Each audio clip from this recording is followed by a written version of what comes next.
Bem-vindo à Mente Oculta. Hoje a gente vai falar sobre um tema bem pesado. O experimento que revelou o mal comum.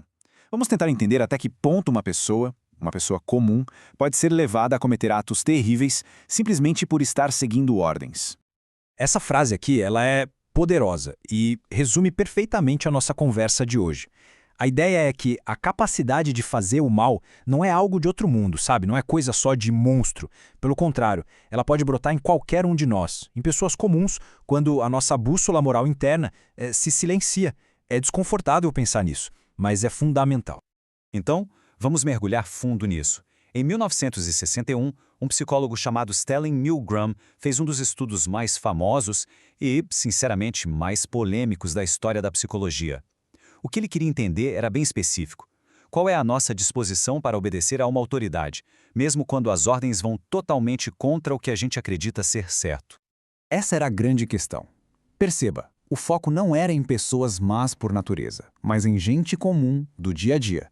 Até que ponto a pressão de alguém que parece estar no comando pode nos fazer trair nossos próprios valores?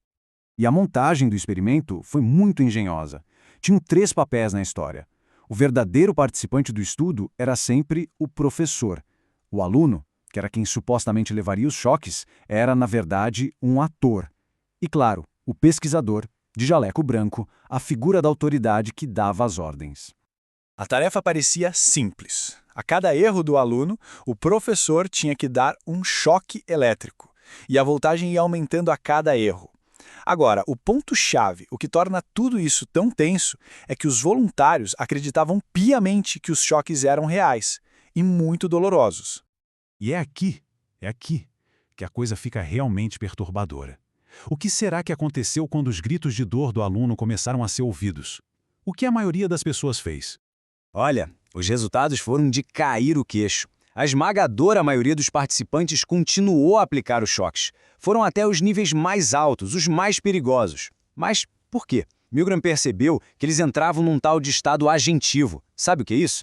A pessoa meio que para de se ver como responsável pela ação. Ela transfere todo o peso moral para a figura de autoridade. A obediência, no fim das contas, passou por cima da consciência. E esse fenômeno todo deu muita força para um conceito chamado a banalidade do mal. A ideia de que atos horríveis muitas vezes não são cometidos por fanáticos, por gente sádica, mas sim por pessoas comuns que, ao diluírem a própria responsabilidade, simplesmente estão cumprindo ordens, seguindo o fluxo.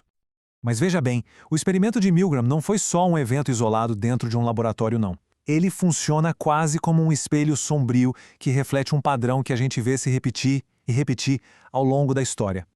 Essa dinâmica de obediência cega aparece em todo lugar. Em guerras, com soldados cumprindo ordens terríveis sob o pretexto do dever.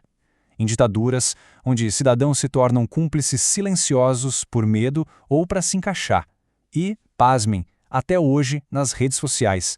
Pensa nos linchamentos virtuais, onde a pressão do grupo leva as pessoas a atacarem e cada uma sente só um pedacinho da responsabilidade total. Então, a gente chega nesse conflito central. De um lado tem a força gigantesca da pressão social que faz o absurdo parecer normal. E do outro lado tem aquela voz, muitas vezes baixinha, da consciência individual. Aquela que insiste que o certo e o errado não dependem do que a maioria está fazendo.